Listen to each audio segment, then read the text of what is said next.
Welcome to the Amazing Authorities Podcast, where game changers, visionaries, and category leaders share how they built their brands, platforms, and global influence. Your host is Mitch Carson, international speaker, media strategist, and creator of the Instant Authority System. If you're ready to learn from those who've done it and want to become the go-to expert in your space, you're in the right place. Today, I am bringing in a peer. Liz Kelly is an award-winning publicist, and I'm going to say, if you are seeing this, I'm giving the bow with both hands in praise of what she does. And if you're listening, let me just say, this lady is anything but a slacker. She's impressive. She's got results that you're going to hear about. You're going to learn a lot today because she has frameworks that anyone can use with their business to apply it. So stay for the entire episode because I'm sure, without a doubt, she's going to drop value bombs because I've got my pen out. I'm going to take notes. She's a multi-book author. Liz, welcome to the show, the Amazing Authorities Podcast, because you truly are amazing. Well, thank you, Mitch. I am totally blushing, but it's an honor to be here with you because you have an incredible background in the media space too, and it is not easy. We both know that. So we both have, I guess, conquered and survived, and that's a big deal too. Well, it is. It's a competitive category. You know, we talked a little before we hit the record button. I was a radio show host in LA. I had a background as a pitchman on Home Shopping Network back in the 90s. And I know what this in the media has changed dramatically. Today, we're doing a podcast. I wrote the very first book on podcasting in 2001, and it died. It wasn't ready. The market wasn't ready for it. Now everybody is podcasting. TV is on, not the decline, it's just different. It depends on the demographic who's in it. But you did something, and I'm going to talk right in with your major accomplishment. I want people to listen and lean in. You had 54 TV interviews, organic, convincing TV bookers nationwide over not even years. It was less than a year to get your client, which was, I would imagine, the impetus of starting and writing your latest book, which I want you to show us in a second. How did you do that? Because that is not easy. Folks, if you're listening and to get, without buying space, to get covered 54 times in what, 8 months was it, Liz? 8.5 months. 8.5 months. Guys, that's huge, huge, huge, monumental. So take notes, listen, lean in with this lady. She's going to share openly without running your credit card on her tips about how to do this. So I'm going to turn it over to you, Liz. Unpack that, please. Well, thank you, Mitch. Well, I embrace learning, and I have a variety of clients, mostly small business and thought leader authors. So I had a client in Memphis, Tennessee, who was an employment law attorney. And that was pretty dry, but, I embraced it. And I got him on national TV, and he had a local PR publicist in Memphis. And so this company that I got the 54 TV interviews for, American Paper Optics, went to her and said, "Who do you recommend? We want national coverage." And so she recommended me, and they basically hired me on the spot because referrals are the best way. And I have case study examples and things like that. But this was specifically for their Eclipse glasses and connected to the 2024 total solar eclipse. Now, to do this campaign, I had to go back to fifth grade, sixth grade, when we learned about eclipses. And then I had to read books, and I interviewed experts, and I watched videos. But I really worked closely with their chief marketing officer, the CMO, Jason Lewin. And we divided and conquered, and I came up with 10 creative media hooks with about 5 different spokespeople, gave them media training, and then I went to a map and this was really important. And I looked at where was the direct path of the eclipse, because it was going to be seen in 48 states. So it was a national story, but there were 15 states where it was going to go right through the path of totality with the best views. So then I looked up every city on that direct path. And then I discovered, and this was really interesting, that the people who wanted to talk about it were the meteorologists and the scientists, the weather people. I mean, their jobs can be so boring, but hey, here comes a total solar eclipse. So we gave them something fun to talk about. And I could go on, but this campaign inspired our new book, Award-Winning Publicity, 8 Media Boosters to Magnify Your Story. And this whole campaign is featured in this book along with a lot of our other Goody PR clients. But that one campaign won 6 PR industry awards. Bravo. So that's why I said, okay, I got to write a book about this to share the secrets with everybody out there. No, I love it. And what you're addressing, I want to unpack this a little bit so people get it. And I want to share with you my first time working with a publicist and why what you do is so important. There's a one-time event in our lives because we're finite. It's called the lunar eclipse. It came around, what was that, 2 years ago? I remember that story.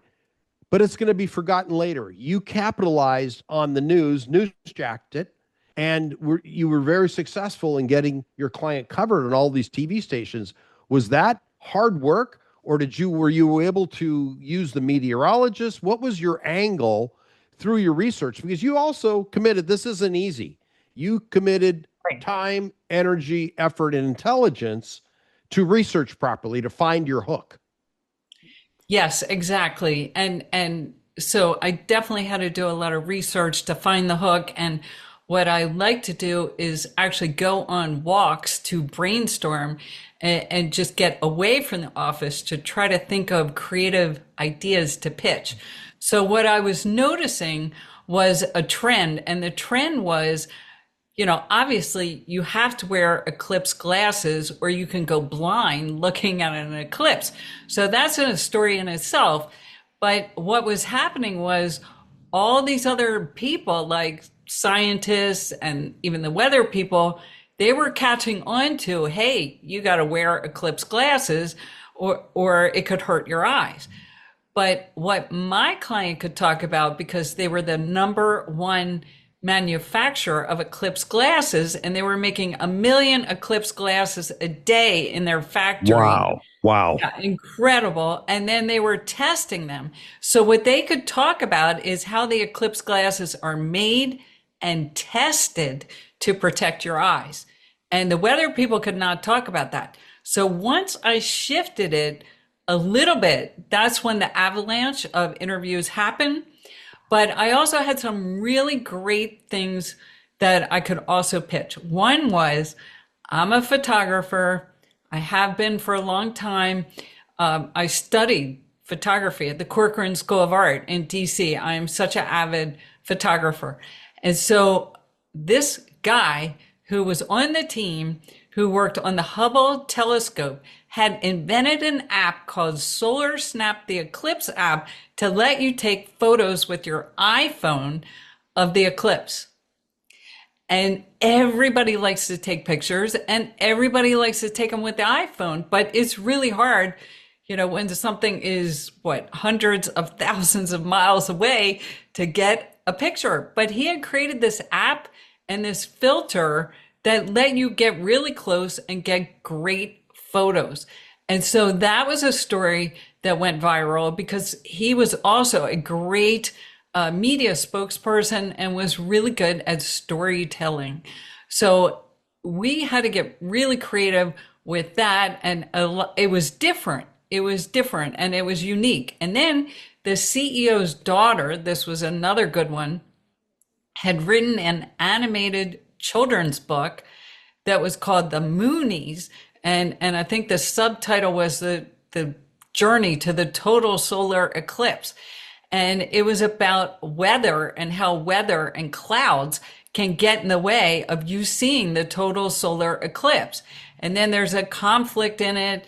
And then the dog saves the day. And I don't have to get into the detail, but here was a 24-year-old first-time writer, CEO's daughter, who could then go on TV and talk about this children's book, which was another unique media hook. And then my favorite, I had 10, but my favorite was there was a eclipse wedding in San Antonio the week of the eclipse, and they were using American Paper Optics eclipse glasses for the ceremony. So I called, it was the local CBS in San Antonio. I knew the reporter. She was so excited. She said, I'm driving to the rehearsal this afternoon at the church. And all the people in the wedding were astrophysicists. Wow. I think I'm saying that right. I didn't even know what that was, but they studied the really stars. Smart people. Really smart people who study the stars. So there was just a great wow story. And that's what made a big difference, was getting creative and coming up with those unique stories. And in my book, Award-Winning Publicity, the first chapter is about how to find your story magic and that wow story, because everybody has a wow story, but you might have to go on a lot of walks and brainstorm a lot before you find that. Today, we have been bombarded and we now are swimming in AI. How has that affected your work? Has it enhanced? Is it a tool? Is it threatening? I'm going to give you a lot of latitude to talk about it because so many industries have been affected. I appreciate that question. AI has definitely had an impact on PR, and I would say there are some good things and some bad things. So the good things are it is a great research tool. You can actually go into AI and say, who are the reporters that will cover whatever's the topic? Maybe it's financial education books. And you can get even more granular and you can say, who covers financial education books in Forbes and Fast Company, and get names, but you still have to then go find them and find their contact info, which I have databases that I use to do that. But so that's a positive. What I don't like about AI is I really don't like people who write things using AI, and I get these spam emails all day for my clients, and it's a very well-written email, and that's my first clue. If it's a really well-written email, I know it's not real, and I stop reading it. And then the other challenge I've had is I've had clients who are really pro AI, and they'll send me a press release written with AI, and it's way too perfect, and it doesn't cover the key points, and it just really misses the boat. So people who have confidence, who use AI to write stuff, that's a problem, because that means they don't own that content. It's not theirs. And to me, it's cheating, and I don't like that. No, I get it, but has it affected? Because now people are being, like you mentioned, the research, you got very granular financial books, and now you have to get listed. It's not Google so much, it's AI search. And are you now coming up with the LLMs? Are you found in Perplexity, Claude, ChatGPT, any of the other LLMs? Who knows what's going to happen next month? There could be another one. Oh, this is right now everybody's screaming Claude. If you're listed in Claude, you're, in ChatGPT, but if you still go to Google, the very first column to choose is AI indication, and that's the most trusted. People don't even scroll beyond that now. It's changing.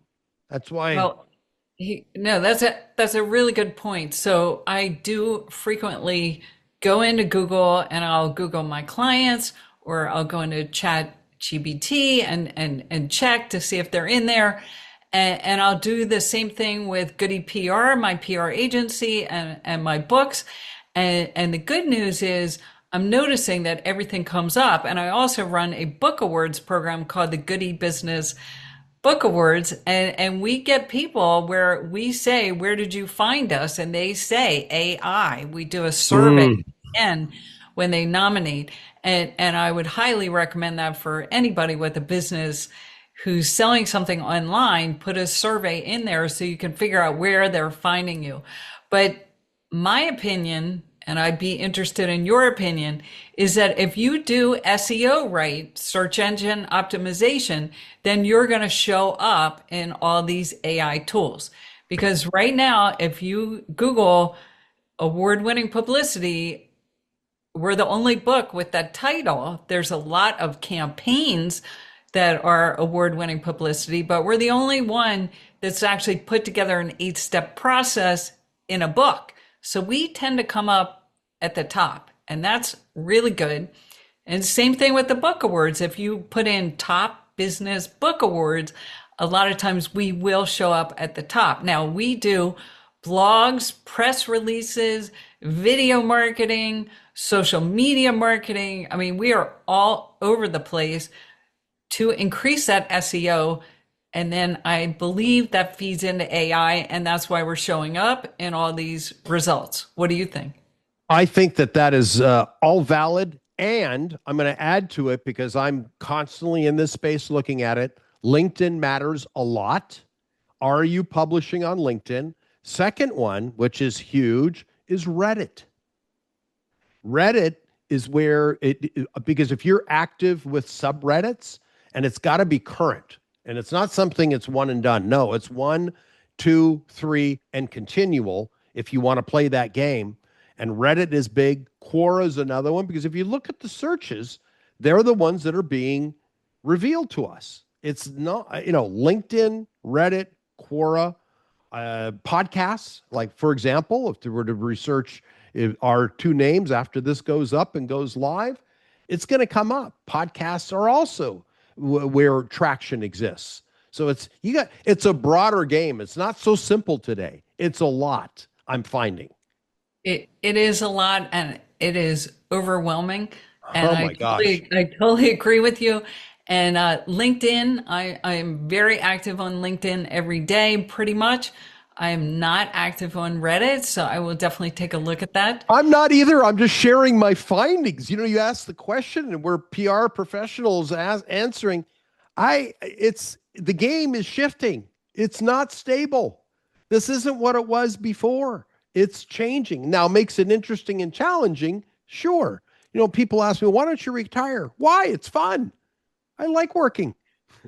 Exactly. I tell people I'm never retiring. My mother is 88 and she is writing memoirs for people. Awesome. She runs the newsletter at her retirement community. And P.S., she runs the scholarship committee, and they give scholarships to the people that work there, which is so cool. Every time I go there, she asks the people in the dining room, where are you going to college? Because she really cares. And she was an English teacher for 30 years. Wow. And so she knows how to figure things out, and everybody goes to her because she's not afraid of technology at 88 years old, which is really impressive. And I love technology. I love to learn. So yeah, I'm not going to retire. Me neither. I retired briefly about 10 years ago.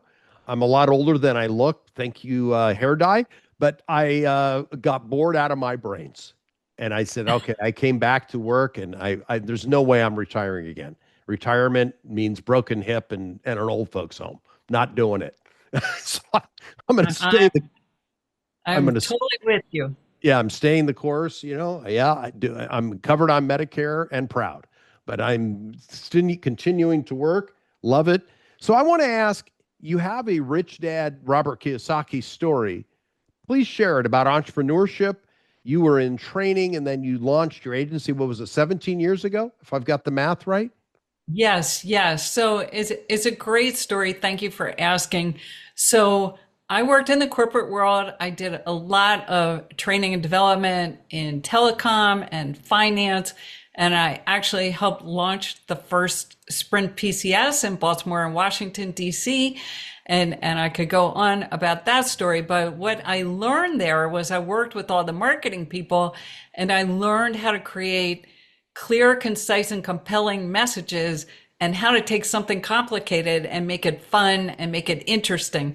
So that's kind of the corporate background. Now, before I started my PR agency, I was working at MySpace, and that was in Oh, wow. company that was booming at the time. It was 2007, 2008.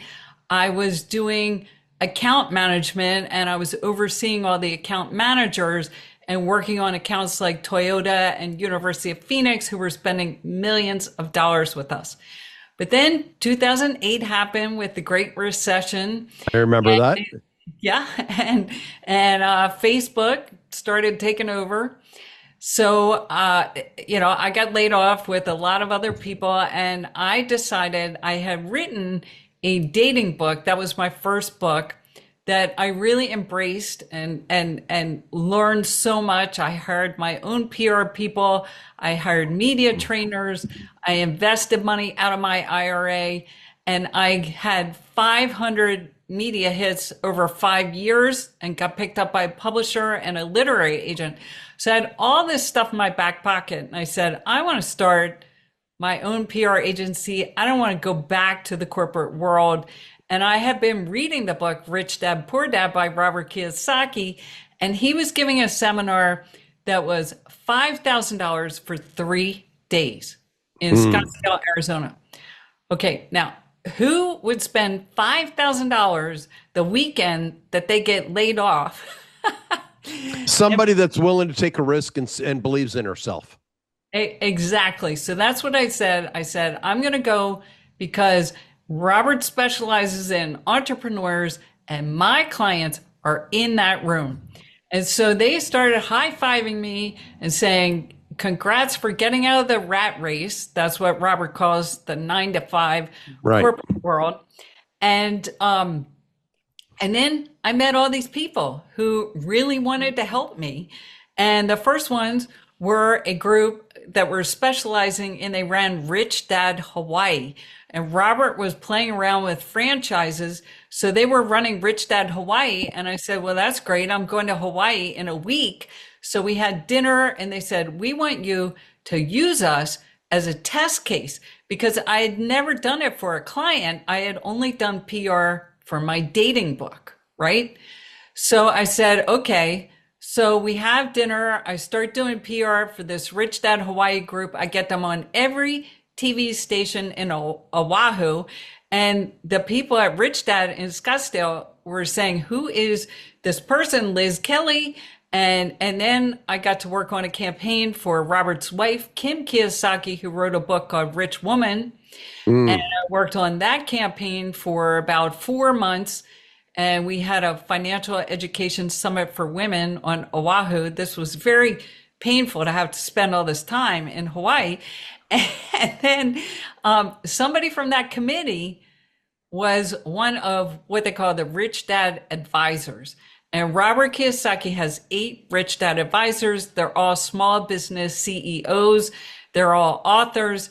And so she hired me, and I worked with her for 15 years on 2 different companies. And then I have another Rich Dad advisor that I'm working with right now, who's out of Reno. And they all have books, and they're all entrepreneurial, and they all have different skills. For example, I worked with Robert's tax expert for 5 years, and I learned everything about how to save money on taxes. I got him a column in Entrepreneur magazine, and I actually ghost wrote those columns. And people would read those columns and say, how did you write this? And I'd say, it's my training background, and I know how to break stuff down. So anyway, I'm fortunate. I did do a small campaign for Robert. I got Robert and his advisors on Fox and Friends. It was a 6-minute interview. It was incredible. I think it was worth $300,000 in calculated publicity value, which I explain in my book, Award-Winning Publicity. How I'm buying your book after this call. But that was a big deal because they didn't think I could get that done. And Fox did not want to do it because they said, Liz, this is too many people in an interview. It ended up being 6 people, Robert and 5 of his advisors live in New York City on set.